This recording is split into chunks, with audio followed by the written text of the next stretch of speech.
All right. Well, I think we will get started since we want to make the most of everyone's time together. Welcome. Thank you for joining us for this session. I am Dana Shapiro, your moderator for the session titled Driving as We Age, From Staying in the Driver's Seat to Handing Over the Keys.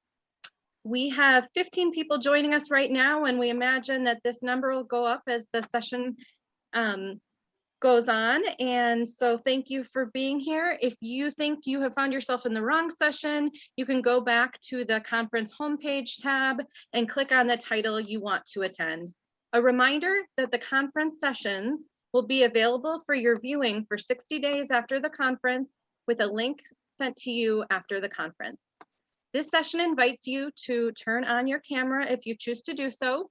We will have a Q&A portion, so please post your questions using the chat feature. The icon can be found on the bottom of your Zoom screen. Please keep yourself muted until the appropriate time for the Q&A so we can hear the speaker clearly. Although we may not be able to get to all of your questions, we will do our best to summarize and respond to as many questions as possible. We recommend using the side-by-side speaker view with the buttons in the upper right hand of your Zoom screen. For technical issues with the conference, click on the email button on the conference homepage to submit questions that will be answered in real time. And now I'm honored to introduce you to today's speaker, Kathy Woods, who is the manager of Courage Kenny Rehabilitation Institute's Drivers Assessment and Training. She is an occupational therapist, certified driver rehabilitation specialist, and a Minnesota state licensed driver instructor. Kathy had 7 years experience working in the vehicle modification industry before joining the team at Courage Kenny, formerly Courage Center, in 2006.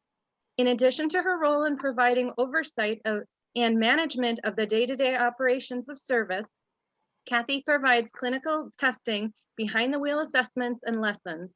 Kathy has given her presentation at the local, state, and national level on driver's assessments and vehicle modifications. She is an active member of the Association of Driver Rehabilitation Specialists and with involvement on certification and publication committees. And now I turn the virtual microphone over to Kathy. Good morning. Yeah. Oh no, good afternoon. I've even had a cup of coffee today. I should know better that it's afternoon, but thank you. Thank you all for coming. It's a little different not being in the same room, but I appreciate your time and curiosity about this topic this afternoon. I have information to share with you about drivers, how we keep people behind the wheel as long as possible. When there's kind of that question of, oh, should they still be behind the wheel or not? What to do with those questions, and then what's involved with the driver assessment, and then what are some of the options when people either choose to supplement their driving or stop driving. How do we keep them active and mobile in the community? I'm going to share my screen here with you. Otherwise, share. Here we go. So as Dana said, I have information to share with you today. I found that I've been given this presentation for about 20 years now in some form or another. With each presentation, I've had something to learn too from the participants. So please do use that chat function to make this an interactive learning experience. So if you have a question or a comment to chime in about, and do a comment along throughout the presentation into the chat function. Dana's going to help me monitor those. And she might chime in throughout the presentation to say, hey, here's a great question, or here's a great comment. And we'll take a little detour, pun fully intended, to address that. But at the end, I do have time reserved for Q&A. So here's where I want my slide to go forward. There we go. So why is this topic important? Accessible transportation is a determining factor to a person's quality of life. And for me, transportation, I do focus on driving, but that is not the only way. I do talk to people about being a passenger and how else to get around town. It allows for accessibility for employment and volunteer opportunities, participation in entertainment, politics, and religious services, socializing and connecting with people outside of the home. And I really think this past year, in this time of COVID, we all, no matter what our transportation and driving status is, we realize how important that is to connect with people outside of the home in one way or another. progress and innovation have brought new freedom to consumers on the road to take them to the places they want to go to. This is an old quote I found earlier in my career, but I continue to use it with each presentation because it really does highlight that importance to quality of life and how we get around town. What this quote does miss is access to healthcare. We need, especially in our community here in Minnesota, I realize that some people might be from other communities, but Minnesota, we're building our alternative transportation options. And that's great, but we still have some ways to go. So how do people get to these needed and wanted places? So brief background, I work for Courage Kenny. I will talk about our services. I will highlight some other programs that are out there too, or types of programs. Courage Center began in 1978. We are also a licensed driving school. Occupational therapists, which is my background, we specialize in the activities of daily living.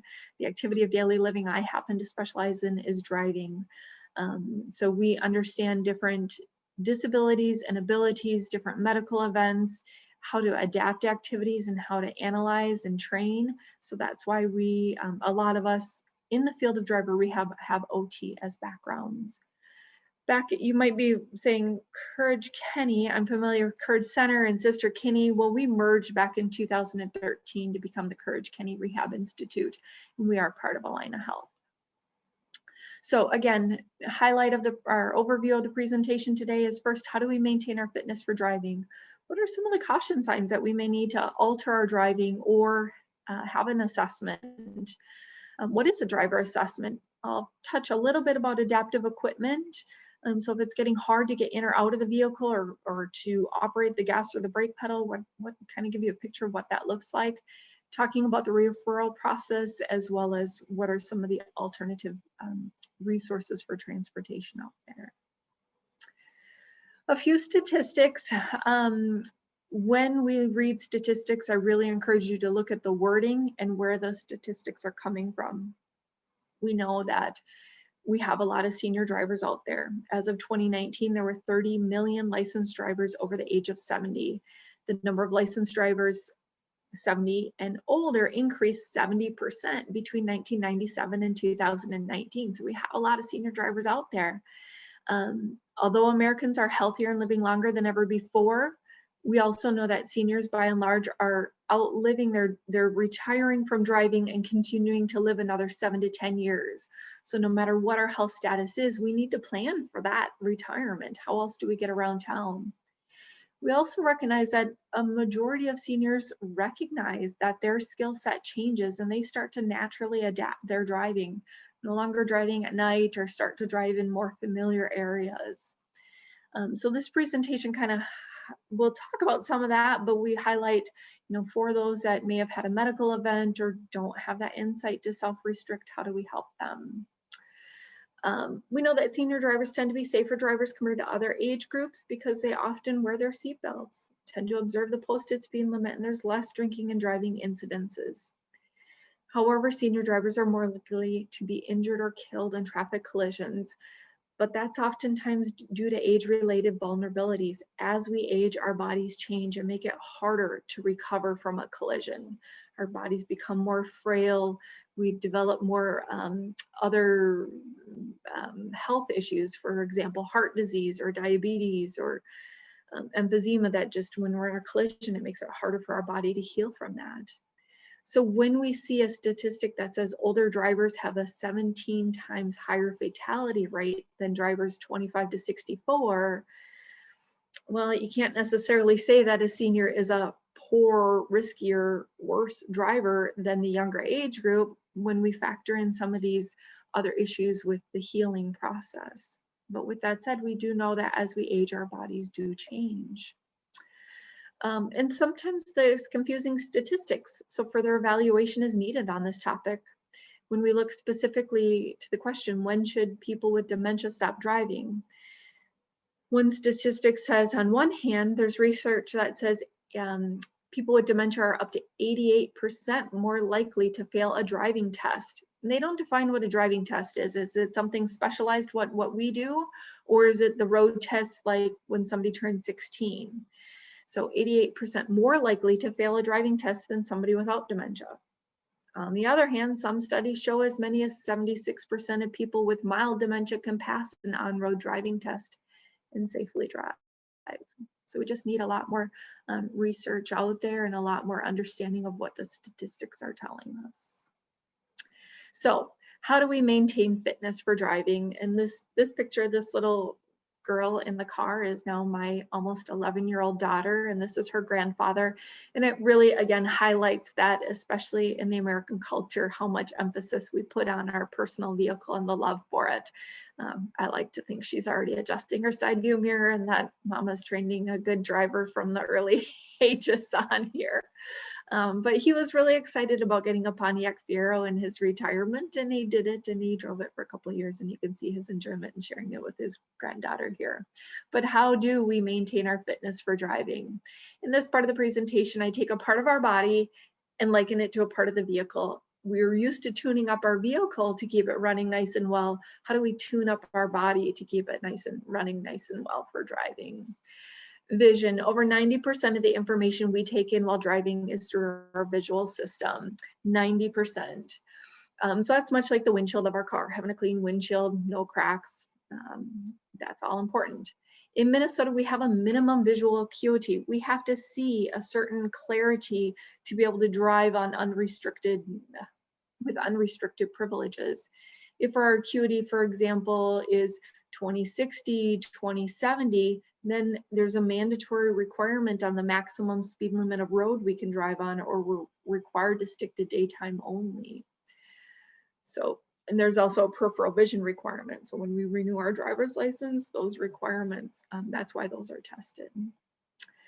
At age 40 or 50, typically our vision begins to grow worse and decline progressively over the years. That's where some of us start to notice that we need to use the cheaters, because our eyes tend to lose the ability to change focus from that near vision of maybe seeing the speedometer to the far vision of seeing what's down the road. Also, our peripheral vision tends to narrow. And where family may see that peripheral vision tending to narrow is they'll say their reaction time is slower. Well, it's not that physical reaction time, but it might be the peripheral vision. If I'm seeing a narrower field of view, the risk has to come into that field of view before I can see it, identify it, predict what might happen, decide what to do. So that does shorten my reaction time, but it's because I didn't see it, because my field of view is less than what I could see more broadly. Our retina, part of the eye, becomes less sensitive to light. For example, a driver age 60 needs 3 times as much light to see as a teen driver.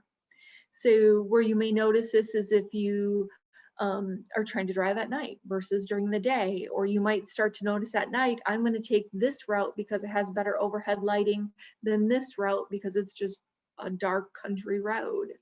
It'll also take an aging eye 2 times as much time to adjust from light to darkness as a younger eye.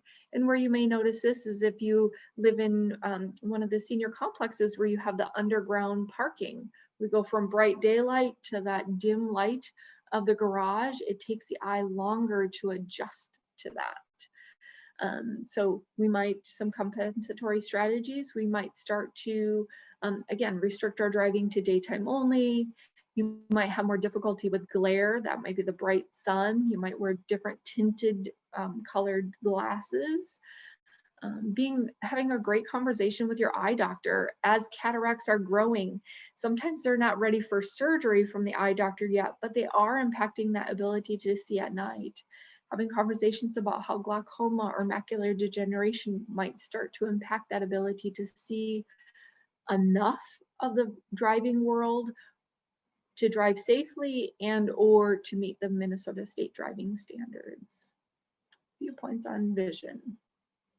Ears, our hearing is much like the horn of the car. There's no minimum requirement. We can be completely non-hearing and still drive.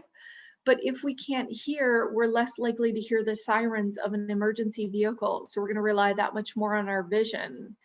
So that visual scanning of the driving environment as you're going on a cross street and you see the traffic light, the red, yellow, green, and you see that flashing or that solid white light up top, that tells you there's an emergency vehicle coming. So when you see that bright white light above the red, yellow, green traffic light, that's a cue to start looking around. And if you can, listen for that emergency vehicle to know where you may need to pull over to give them the right of way to come through.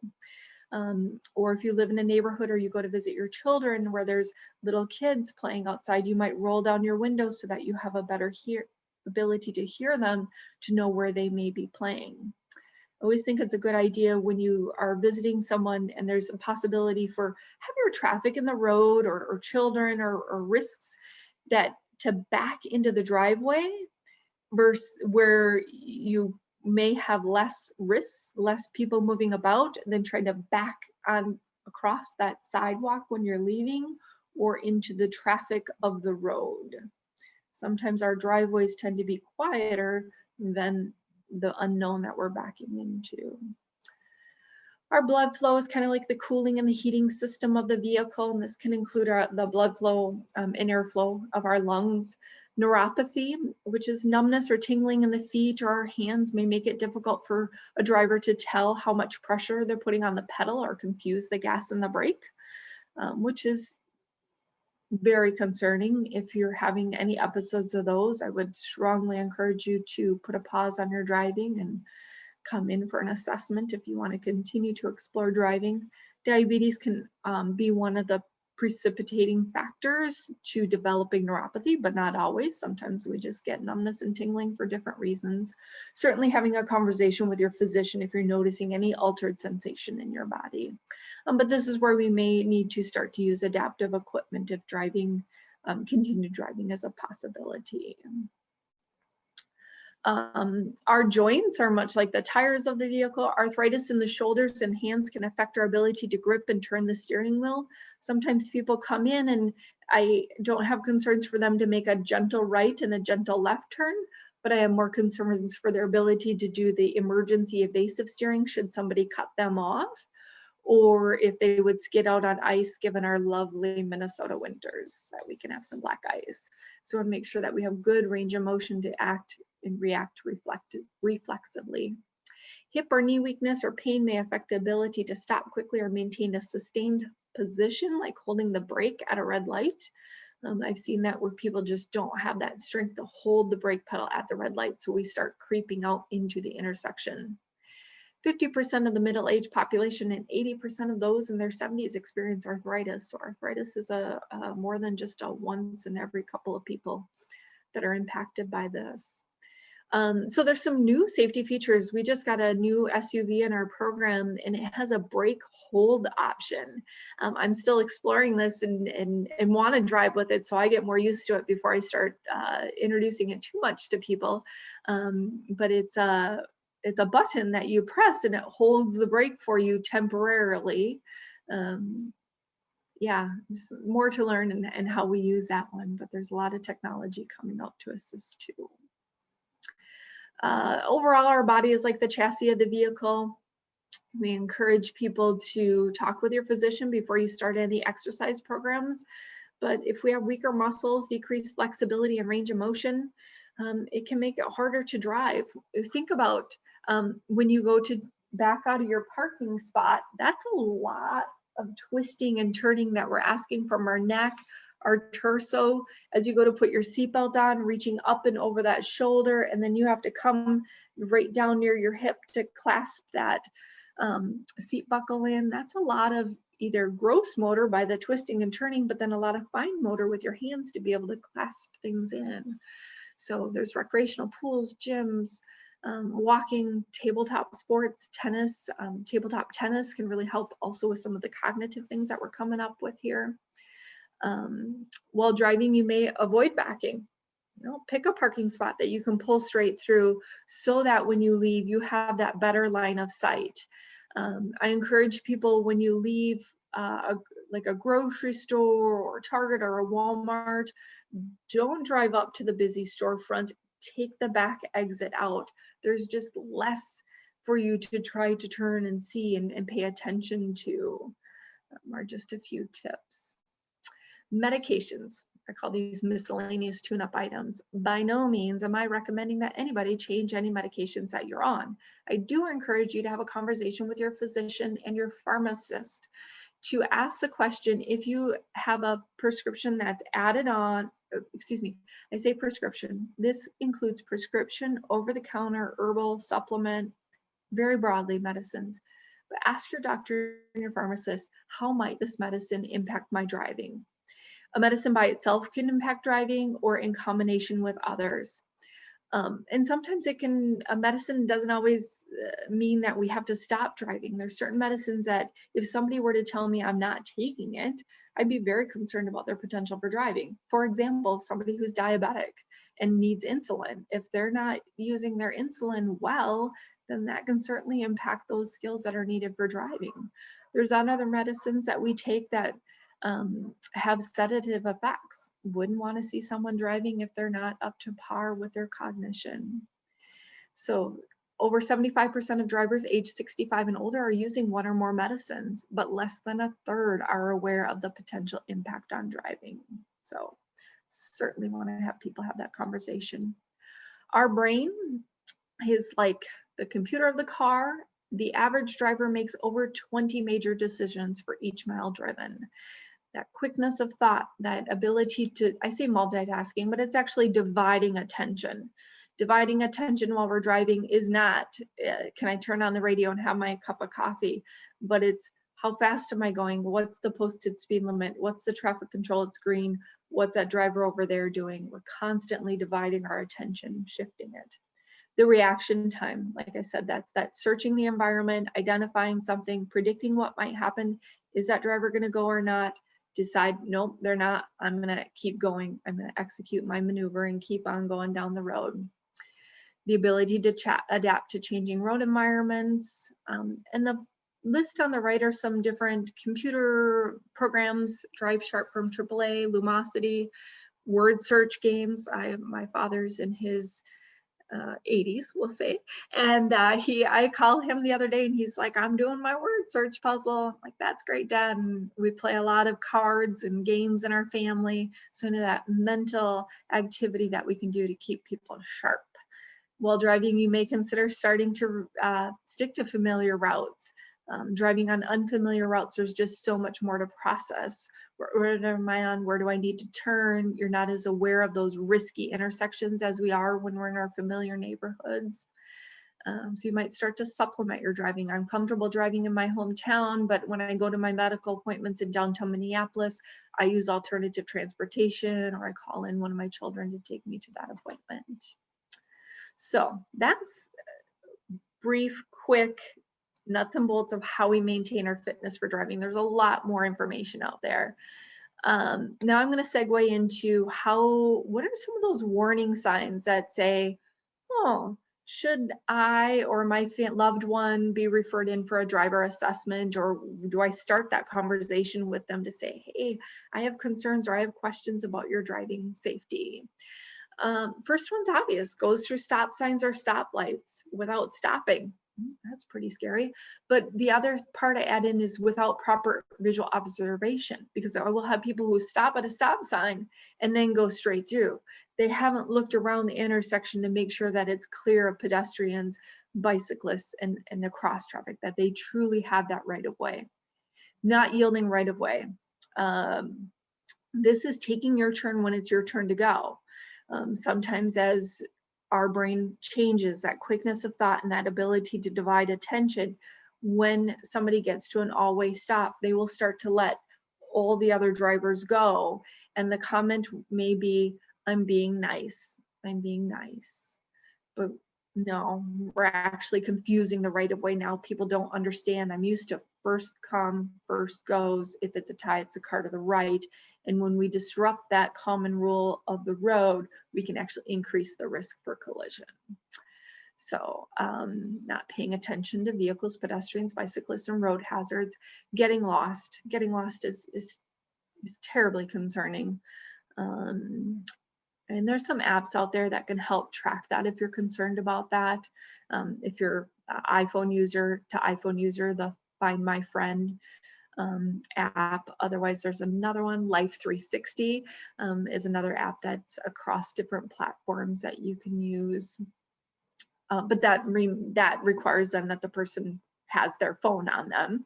So if they're a forgetter of their phone, I think there's some tracking devices that can specifically be put onto a vehicle. Of course, you want to have consent from the person for privacy reasons. Dents in the car, accidents or fender benders. Sometimes you're better off calling them a fender bender. But if the person can't explain what happened, that's kind of concerning here. One, that might happen, but if there's a couple, okay, that starts to get concerning. Stopping inappropriately, stopping at a green light or where there's no need, driving too slow or too fast for the flow of traffic or weather conditions. Again, as our processing starts to slow and we have a more difficult time with dividing our attention, we might start to drive slower. And the person, again, what a common thing I'll hear is, I'm just being safe. But then we start to gum up the flow of traffic, and now we have people passing us, and yes, their behavior may not be the appropriate safe behavior in choosing where or how to pass us, but still we should be maintaining the posted speed limit if the weather and flow of traffic allow. Not staying in the correct driving lane, unsafe merging or lane changing. We want to make sure that people aren't co-piloting. All of us drivers at some point or another will cue someone, oh, remember you need to turn up here. But if that loved one is consistently needing a cue, hey, remember to get in the left turn lane here. We got to turn into Cub. Okay, now we're going to be turning, our daughter's house is over here to the right. You got to start making your lane change to the right.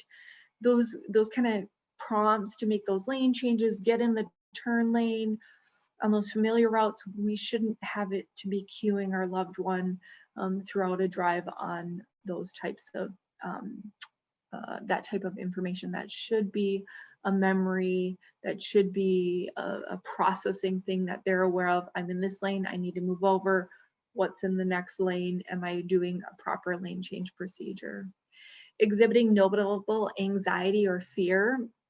Earlier in my career, I had a son or a daughter call me and say, my mom's really afraid of driving on the freeway. I need her to come into your program so that she can get back on the freeway.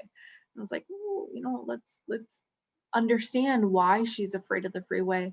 Maybe those higher speeds are just, she's having to process too quickly, and maybe she's actually showing good judgment and self-selecting to no longer drive at freeway speeds. Concerns for judgment and safety that occur outside of the vehicle. The one that I talk about so often is a family brought their loved one in because the individual had put a metal pot in the microwave. So they thought, if he's making these choices at home, what might be happening in the vehicle? So those are some of the reasons that you might start to question somebody's driving. And then there's always that barometer of like, would I hop in the car with them? Would I be comfortable? Would I let them borrow my car? Another one that I often hear is, would I let my kids or my grandkids ride in the car with them?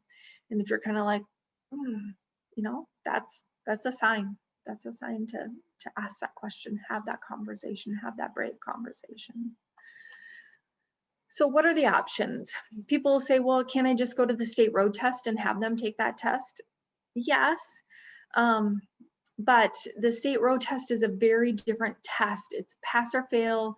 It's a short test on a closed course. It's not designed to really understand the medical fitness for driving.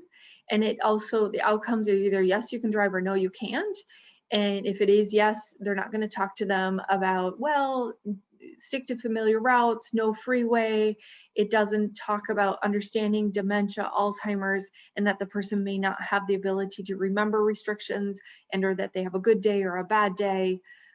They don't take into account that there's a history of getting lost.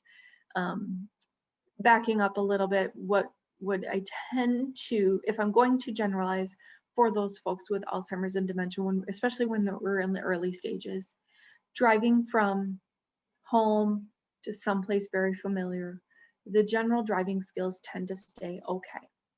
Tend to stay okay in the beginning age stages. But what tends to become more problematic is if something is out of the norm.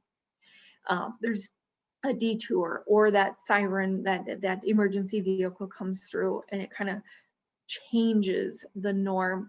The quick problem solving and what do we do tends to get more difficult to reorganize. Or they make a wrong turn, it gets more difficult to problem solve how to get back on track. Just last week I worked with a gentleman, and twice he missed a turn. I said, okay, get us back on track.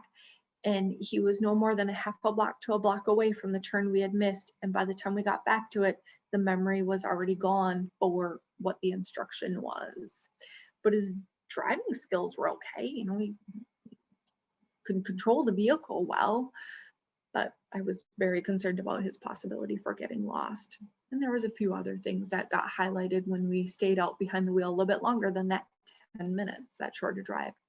There's some pre-screening an occupational therapist can do in the clinic to identify those concerns with those skills, which is great. And we may understand what those paper and pen tests and those clinical tests mean for driving and why that might be a reason that somebody should stop driving. But sometimes that's hard for our seniors to understand, well, I couldn't draw this, and so now I can't drive.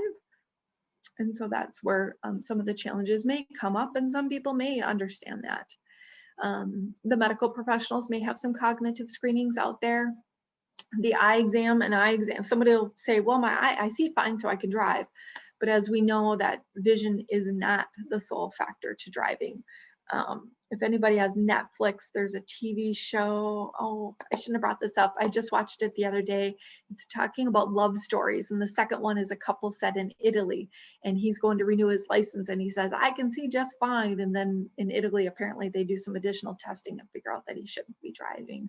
So I'm super sad that he can't drive anymore, but I'm super thankful that they address this topic in a real life TV show about real people. It's pretty neat. So what is a driver assessment? Here at Courage Kenny, we have 3 main parts to our comprehensive driver assessment. It is a 3-hour appointment, which sounds super long, but it is comprehensive, and there are sections to it, and the person does get some rest breaks in it. The first portion is a clinical assessment, then there's the behind the wheel, and then there's the outcomes. I'll dive a little deeper into those here. During the comprehensive driver assessment, the clinical portion, we sit down and have a conversation with the person. Tell me, and let me stop there. Usually a family member is in with them, which is particularly important for those with dementia and Alzheimer's, because as you all know, oftentimes their memory for what has happened and what is happening differs from what the family may be seeing. So I ask the questions of my client, and then if they're in agreement, then have that family to help supplement the information.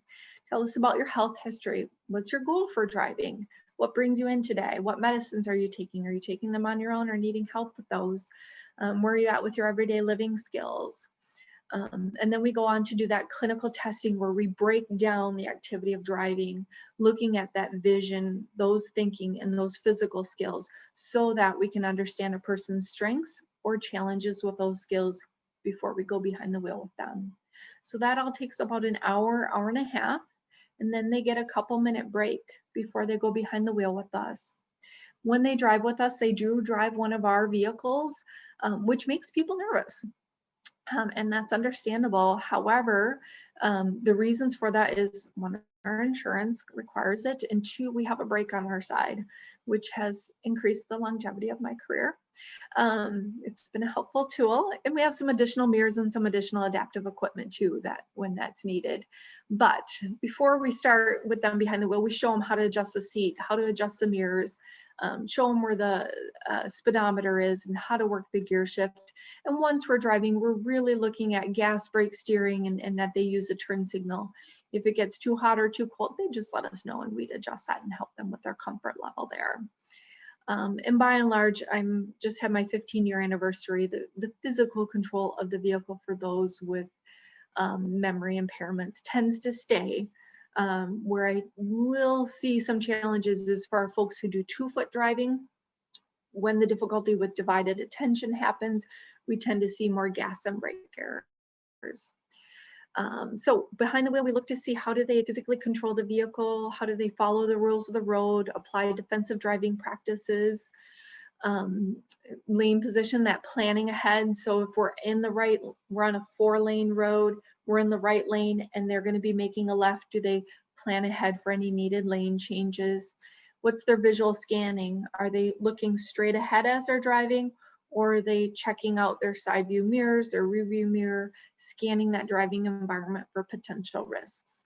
As it gets harder to think quickly and divide our attention, people tend to have a forward fixed gaze, which makes it more and more challenging and risky to be driving. And not for our folks with dementia and Alzheimer's, but we can add in adaptive equipment for other folks. So that's behind the wheel, driving in a real vehicle on real roads to see how they do. So what are the outcomes of the driver assessment? It might be continue to drive. Things look good. It might be continue to drive, but with restrictions. And here for our folks with dementia and Alzheimer's, we really have to have the insight to believe that they still have the memory and their own insight to follow those restrictions. And oftentimes, if I recommend continue driving, then I look for family support for ongoing at least monthly ride-alongs, and then periodic reassessment with us, with also cueing as to if any of these types of things happen, that would be a reason for immediate cessation of driving. It might be adaptive equipment, sometimes lessons. We tend to see for our folks with the memory and the cognitive changes that it gets more and more challenging to change driving behavior. That new learning just gets more difficult. But where we may do a lesson is if we want to see them drive on a different day or on routes that are very familiar to them, we might do some extended services there. Need for more therapy. This might be somebody who had a stroke and they're just recently we had an individual who had a stroke in just January, and it was just too new, too fresh out of the stroke, and we thought there was an opportunity for continued healing through therapeutic intervention, so referred them back and then maybe look at driving in the future. Sometimes the outcome is sharing that information. Now is the right time to retire from driving. Use alternative transportation and community supports. Community supports might be systems like grocery deliveries. Those are some of the outcomes that can come from us. But do we report to the state? No, we don't directly report to the state. It is part of the electronic health record, and we may send a copy of the report to the healthcare team, the doctor, or to others as the client provides consent. In Minnesota, physicians are encouraged to report driving safety concerns to the state, and when they do so in good faith, they are immune from liability as a result of reporting any driving safety concerns to the state. If a physician does send to the state saying Kathy Wood should no longer drive, that's what's, my license will be canceled. If a license is canceled, by the physician, a person cannot just go to the state and make application for the license on their own. The state will not issue a license. So this can be helpful for our folks with dementia and Alzheimer's to get the physician to cancel the license, because again, sometimes they just don't remember that we've told them that they can't drive. So they will get someone to bring them to the state and they'll try and make application for the license.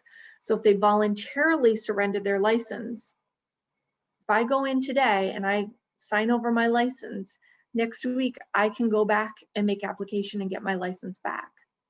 But if my doctor canceled my license, I cannot voluntarily go and get it back. There's be a process for me to try and get it back. But so then there's this link here, reports that anyone can submit a request for examination of a driver. My neighbor could post this request to the state saying, please check out Kathy Woods' driver's license status, safety. If it's my neighbor, I can find out his or her information, contact information, or not contact information, who it is. Family members get to remain confidential. So if you're working with a family member who's just not following through on the no driving, or you just want additional support, you can send this letter in. It will not get the license canceled, but it will prompt the state to say, hey, we need we need to meet with you, or we need a physician statement about your fitness for driving, so that they can explore more about how they're doing with their driving. In coming to our service, most often we don't require a physician's prescription. We certainly welcome them a referral, but it's not required. People can just call our phone number and get scheduled. If you are calling on behalf of a loved one, you do need their driver's license number to coordinate that appointment. And then we have several different locations. And there's my contact information if you have questions. Oh, I think my slides are out of order here, but so if you're not from Minnesota, we're Minnesota based. We have those 9 different locations to try and get closer to people's homes. But if you're calling from around the country, ADAD.net is the organization. One of my credentials is a certified driving rehabilitation specialist. Where I get that credential and my ongoing education is through ADAD. And on there you can find a directory tab, and you can find people who do driver rehab, not only around the country, but around the world. So find someone near your home. Funding for the driver assessment. The assessment at our facility is it's just over $450. For our seniors, it's primarily private pay. There's very few third-party funding resources for it, unless they happen to be on the elderly waiver. We do have a cost share program at Courage Kenny, which is a sliding fee scale with the qualification of that for those who are low income, they might only pay 30 to 60% of our usual fees. We do offer, for those who are paying our usual rate, our full rate, there is a AAA or an AARP discount of $20. So, and for those folks who the Alzheimer's or dementia might be related to Parkinson's, the Parkinson's Association has a grant. As I look through here, I think those are the main ones that speaks to this audience. So how do you start the conversation? You kind of have this background information, but now how do you do it? So I think the first question is who? Is it you? Is it involving a physician? Thinking about the person that you're concerned about their fitness for driving. Who do they listen to? Who do they take advice and guidance from? And sometimes it might be about preserving one relationship.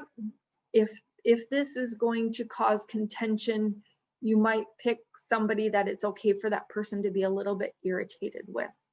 I can tell you that's why people use our service sometimes, because if the outcome is no driving, if people are irritated with me when they walk out of that appointment, but they're still in good communication with their family and their physician at the end of it, I'm okay with that person expressing that anger and that frustration at me if they allow their family and their physician to be there to support them as they look for alternative transportation and their physician to provide them with their much needed health care. So really keep the conversation about the safety. I have concerns at the I statements. I have concerns about how the changes in memory or cognition might be impacting safety and how you're doing and getting around town. There's some resources. I'll provide you with some links here in just a second that you can walk through, do some self-checks, say, what do you think you do on this versus what are my observations?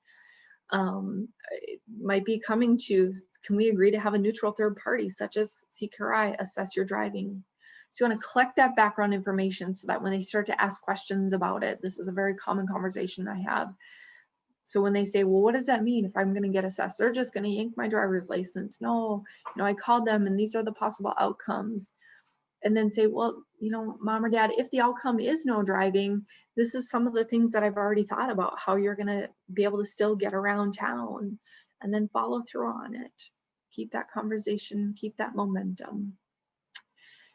These are some great conversation resources that we have out there. The Hartford at the Crossroads, the National Highway Traffic Safety Administration is a great resource, but this might be where this is my love of this topic, so I can get lost in this website here. going through the information there. And AAA Senior Driving has a lot of great information too. Alternative transportation options. So I kept information very broad here. We do have listings for many different counties across Minnesota, but going to minnesotahelp.info, the senior linkage line, those are great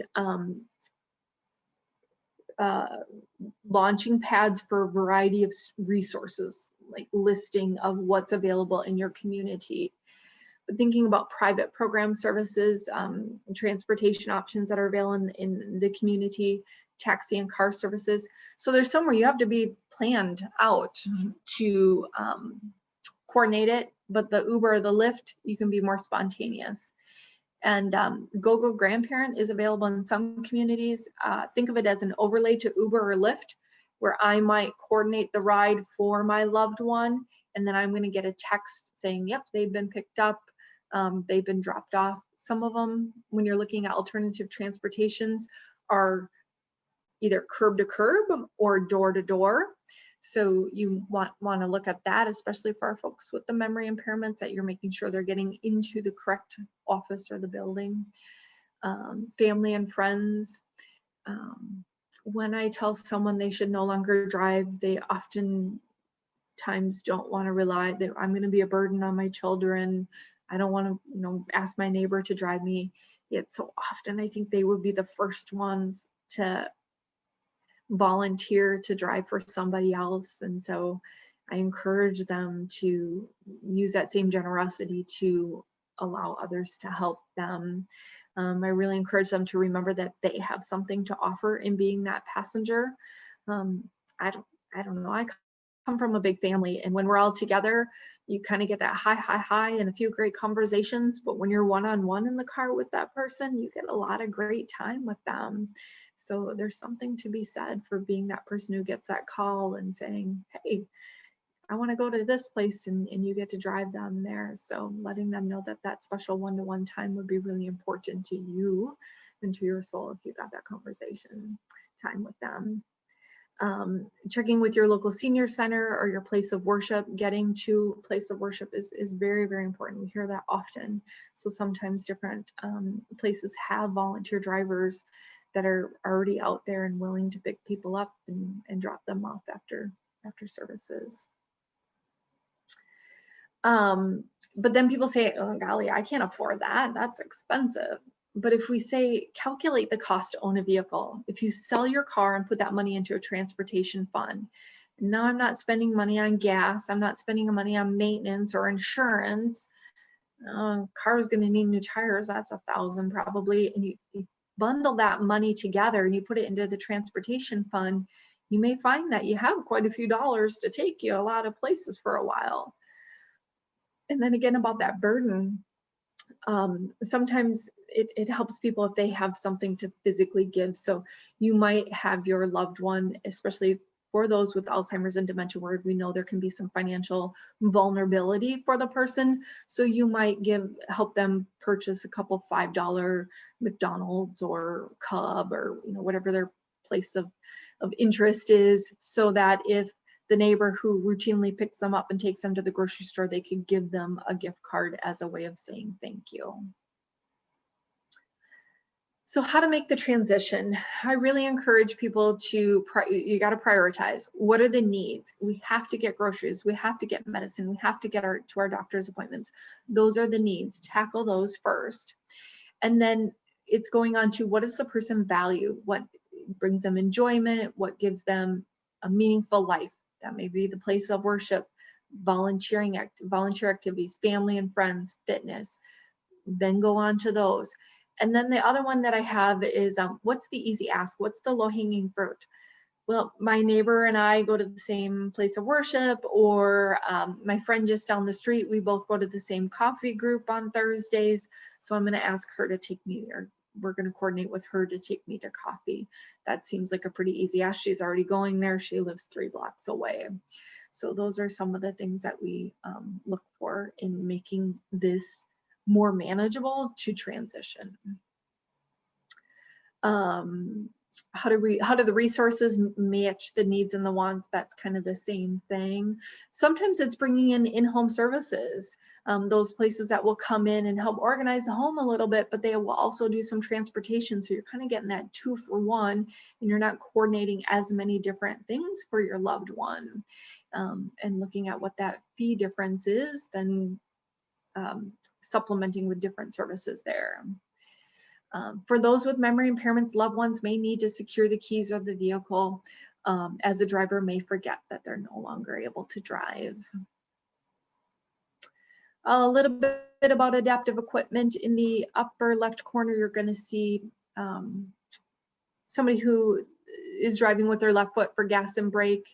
In the middle, you'll see a lowered floor minivan. So these are available for rent. So if you're picking up your loved one from a memory care clinic to take them to a special event and you think, oh goodness, how am I going to get them in their chair and all this stuff, you might look at renting a wheelchair accessible van from one of our local vendors.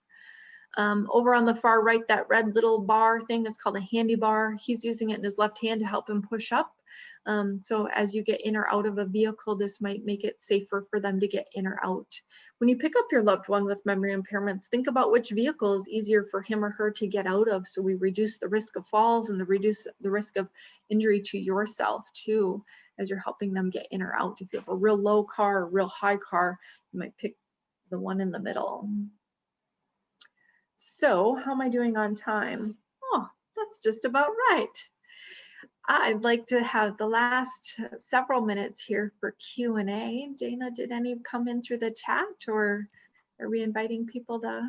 Yeah, thank you so much, Kathy. That was so informative. I put in the chat, but just a reminder that the slides from the presentation can be found on the conference homepage under this session name. There were so many wonderful resources that Kathy shared with us today. And I also want to echo Lee's note in the chat that Garber Transportation is a wonderful option for those who are local and live in Hennepin County. And so please click on the PDF link that Lee sent along, and keep us in mind at JFCS. We're happy to provide service for people. So I did not see any questions come in yet, but please, you know, as Kathy said, we have a few minutes more before the closing session. And so if you want to put in the chat a question you have, I think we will start by that. And you can also unmute. We're a small group, and we'd love to see you. So feel free to turn your camera on if you choose to do that, and you can ask a question. All right, I see Lori Wiseman has her hand raised. Go ahead, Lori. Yes, thank you very much, Dana, and thanks for your wonderful presentation, Kathy. I am in a current situation with an out-of-town parent who myself and my siblings are concerned about driving because of some dementia indicators. And I've been doing research about finding an assessment service in a different state, namely Michigan, because that's where my parents are. And I was looking into like an occupational therapist type of driving assessment, which it sounds like you're doing. There's those, and there's also some people who just call themselves, or there's one person in particular, driving assessment facilitator, or someone who, you know, has some kind of certification in that, who will come to the house and use your parents' car, my parents' car, to take them around and do a general, you know, assessment first. But I'm wondering what the difference is, or how qualified you really should be. Do you actually need an occupational therapist, you know, license, or is that much more beneficial? I'm really torn about how to go. Yeah, so great question.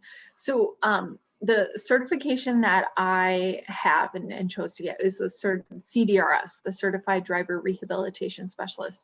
And we're not required to be OTs to have that certification. Many of us are. So probably more detailed than you want, but depending on what our background is, if we're more medical, then there's different kind of steps that we have to do to be able to sit for that exam, versus if we're not medical, then we put in a lot more education before of understanding the aging or the disability process before somebody's eligible to sit for that exam. So this driver, the non-OT person that you're speaking about, I guess I'd really want to know what their background is on understanding dementia and Alzheimer's, because like I said, on a good day or a short route, a person who isn't well versed in understanding that background might pass somebody for driving without taking into account those different, like I said, this gentleman who missed a turn and couldn't problem solve back, somebody who isn't as well versed would maybe just kind of say, oh, well, just stick to your familiar routes, or say you're okay, that was just a blip, whatever, and kind of sweep it under. But if they have good understanding of that and background, then you might consider them. I don't know. Thank you. No, that's helpful. Can I just ask you a quick follow-up, which would be, so, I mean, the person who would have sort of the more well-rounded view of that, like you're saying, and would be someone who has more of the medical training, and would that mean the occupational therapist training, there is more of a wide lens? Yes, but again, a person who just came, like sometimes we'll have just driving instructors, that trained a 15, 16-year-old, but then they find, ooh, I have this interest. Or sometimes our special education teachers will have jumped into this line of field, and they might have gotten more training on their own or through an organization like ours.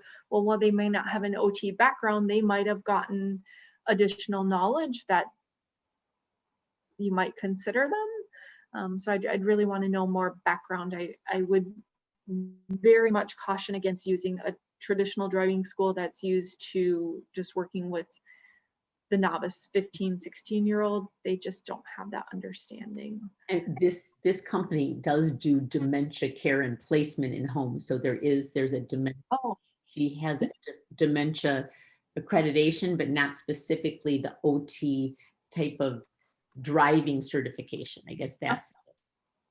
yeah. Interesting. So yeah, it's complicated because I didn't realize there were so many assessment services, and I just want the most comprehensive one, because my fear is finding someone, just like you said, who won't have the full picture and could let my father pass if he really shouldn't be driving. And one additional thing is that if he has not had a diagnosis of dementia, is it important to get a neuropsych diagnosis before you do an assessment? Or are they just two totally separate things, and it wouldn't necessarily matter? Because you can drive with dementia sometimes, right? Right, yeah. Well, there's different, I will say from my practice, if somebody's early in their process of dementia, where they still have insight and memory, and there's good family support, I may recommend continue driving. There's other schools of thought out there that will say at the diagnosis, done. Driving is off the table. Mm-hmm. So it's talking to the healthcare providers and who's in that network of assistance to say, okay, what are your schools of thought? But that's how I've practiced thus far. But if somebody drives well, but I do not see the insight or the memory bank to follow my restrictions that I think would help keep them safe, then the outcome is going to be no driving. I think if I can jump in, I just want to be mindful of time. The closing session is just in a minute here. But I did see Molly had a question. If you want to respond quickly, Kathy, any suggestions to get a senior to stop 2-foot driving? Oh. So that can be difficult if that's what they've been doing all these years. Some of our seniors, they've been doing that because that's kind of how the farm machinery was, and so coming off of that. So if they're alternating between the two, then it's really working with them to cue them, you're using 2 feet, and see if they can change that behavior. but sometimes that new learning is just more difficult, especially when we layer on dementia or Alzheimer's. So that inability to change, yeah. Unfortunately, we don't have time to get to your question, Kristen, but I did put Kathy's contact information in the chat. I want to thank Kathy for presenting today and for all of you for joining. Please take some time afterwards to complete the evaluations on the conference homepage. Your feedback is important to us.